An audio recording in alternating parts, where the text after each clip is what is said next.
I'm Margaret Ann Windsor, and the name I have to use is Peggy Ann Dempsey. I married at Childers. I'm showing this again this morning. I wrote a book about mind control murders when I lived in Atlanta. Excuse me, I'm allergic to chemicals and I've gotten soaked in them here where I'm at. I have an autoimmune disorder, and when I inhale them in close quarters, it gets to me, makes my immune system attack itself. But anyway, I was writing back then about mind control murders. I'd worked for doctors. And March the 6th of 78, in Marietta, I was living at Moonraker. Excuse me, Larry Flint was shot in Lawrenceville, Georgia. Of course, that was a program shooting, and his attorney died. The shooter was programmed.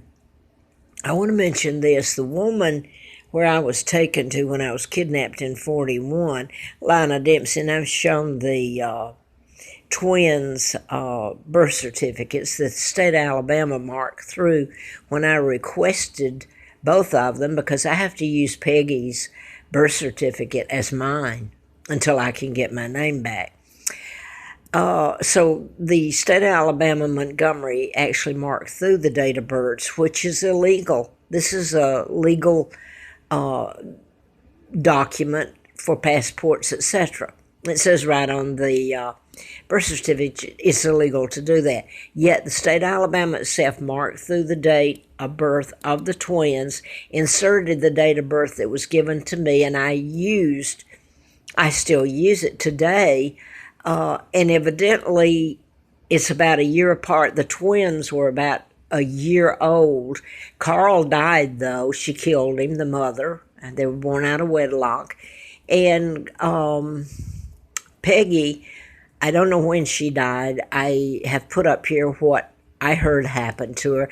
And they put me there and took my name, and I grew up having to be called Peggy Dempsey Childers. I want to say this. When I was flown out to Larry Flint's, though, during this campaign for U.S. Congressman, Larry McDonald's plane went down, the passenger plane he was on. I had written about him. He's U.S. Congressman doctor from Piedmont Hospital in Atlanta. And I knew that was a program shooting of Mr. Flint, but when I was flown out there, his limo driver that had been the private limo driver, or I believe this limo driver, he was a African American, and he had his own limo service.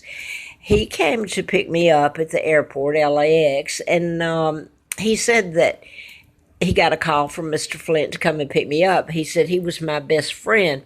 I haven't been able to get through to him since he was shot. Would you give him my card?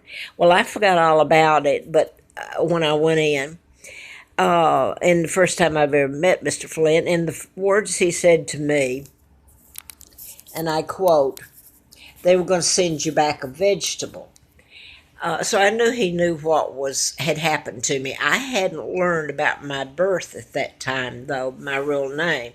So sending me back, I didn't know what he meant exactly by that, but a vegetable. April Fool Day of '80, they had put antifreeze in me, and I should have died. It was a miracle I didn't. And that was a horrible thing that happened. Nobody's ever been prosecuted, etc. The reason I'm making this one today is that I'm going to show Uncle George, illegal George VI. And here he is with Roosevelt and the family in 39, the year I'm born, planning my kidnapping. Because this is my dad, Edward VIII. And this is, excuse me, Wallace Simpson, and the double, Imposter, that married her and became the illegal Duke and Duchess of Windsor. This is my dad, and in any of the photographs that haven't been altered, you can see very plainly this is my father, and this man's a double, an imposter. And here's another one here. So all the antics and crimes he committed were attributed to my father when it's not my father. Now, I wanted to get to this part. A woman on YouTube, she even wanted me to call her and had a friend on Facebook intercede for her when I unfriended Emily Windsor, and I don't know how she gets away with using Windsor, Cragg, Cragg. And I had something else I was going to do here, and I can't find it, I guess. Anyway, I unfriended her. Wasn't friends really, and unfriended her. Then she tried to get back and asked me was I afraid to talk to her. She was my half sister, and I thought, no, you're not my half sister. So over the course, I unfriended her, and I did get Messenger installed, and then she had a way that came in on Messenger, and her name was Maureen, Cragg, and she had a kind of a hat, a weird hat. Engineer to train would have. Anyway, I did say it was okay for her to communicate with me there, on Messenger. And I wish I hadn't. I ended up blocking that, but somehow she got back on. So now then, it's boiled down to, I did call her the other day, and we talked, and she very well knows that Edward VIII married my mom, Claudia Ruth O'Keefe, from Sun Prairie or Madison, Wisconsin. I was born in 39 and kidnapped in 41. Now then, in her videos that she had up, and she's been interviewed, which is really odd, and getting to use the name Windsor. I can't figure it out how she's gotten all these interviews. She has Art Bell as a friend, Jim Norrie, not Jim, Coast to Coast with, Norrie, N-O-R-Y.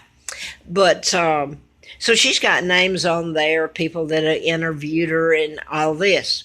So now then, she very well knows that's when she became upset. She found out that obviously she didn't know that this was a double that married Wallace Simpson. Okay, so it puts a whole different aspect on it for her. She claimed that her mother became pregnant in 1943, Memorial Day, and in one video she says it was in Germany.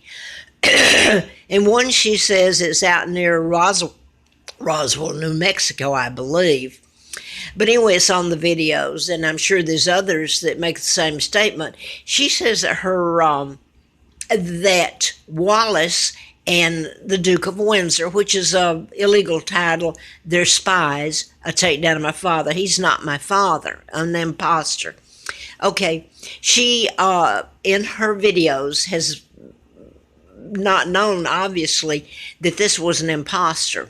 So she's actually claiming he's her father, and she's put it up. And anyway, in the videos on Memorial Day, whether it took place in Germany or it took place in the United States, in New Mexico or wherever, she made the statement that on Memorial Day that the Duke of Windsor came in to the little town where her mother was a nurse in the army.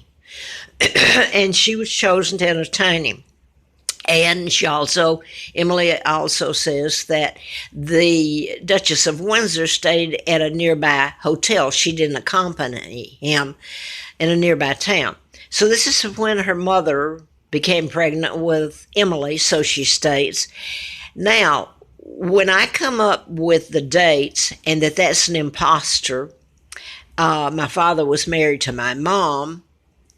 She has, and by the way, the imposter was died in 1972 and was buried at Frogmore on Windsor Castle grounds. And later, Wallace was buried beside him. Now, I do know, the British told me, and the Germans, that in October the 20th of 86, my father and mother were still alive. at that time. Now, I don't know. I have no way of knowing if they lived together all this time. I don't know that part about them. It must have been hard for my father to survive. And look at all the lies that have been told about this man. Now this Emily, the last that I had heard of her when I unfriended her was, do you think I'm just going to go away? So this woman, first of all, she had her friend that on Facebook contact me and say that we both had to do it together. I thought, what? Do what together? I'm Victoria II the day I was born. My father had a addendum to his abdication, and it's legal right here. That is my dad, and it's legal. It went before the proper channels and a court. And I do know that. That came from sources that didn't lie. So it's out there, the addendum attachment, if it hasn't been destroyed. But that's easy enough. Do a blood test. The Brits have told me. How would I have known? Anyway, she doesn't seem to care. Emily doesn't. So she's no better than this woman who's used my money and given away Great Britain. This woman has no dog in this fight, if you want to bring that word up, because all that's been done to me is sick and vile. So this woman is out for what? That's not her dad. She knows it's not. It's the imposter.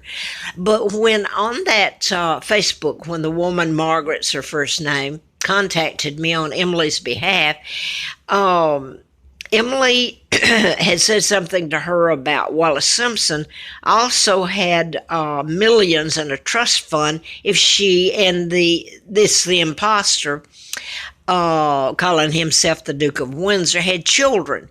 So that has a play in what she was trying to do. I guess at that point, she thought maybe she could sue and at least get that money.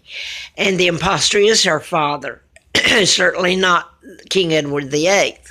She's even said that in her videos.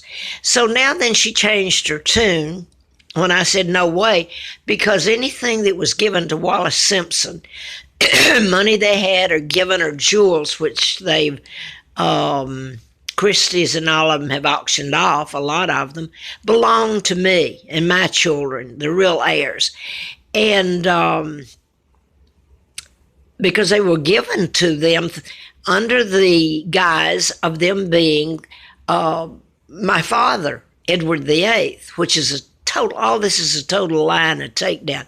The fact that I'm even on today trying to defend my father and my birthright is horrifying. This woman, I did call her, and I'm sorry I did, because she had my phone number finally in all this, and I'd unfriended her and all this. But I did give her my phone number, and I ended up calling her. And it turned out to be, I don't know why the woman had me call her, other than she insulted me. And she said she was going in to England, and she was going to file before a court. In other words, the day I'm born, heir to the British Crown. Because of the addendum, I was Victoria II, the Queen of England, that day when I took my first breath. My father would have come back in, and he should have, for at least a year and a half till I was kidnapped, as my guardian and power of attorney, okay? So I have always been Victoria II. I just got kidnapped. This woman stole it, her father, and then this woman, Emily Windsor Cragg, I don't know how she's getting away with it. But anyway, I put this up, and I'm going to dismiss her because she's a liar.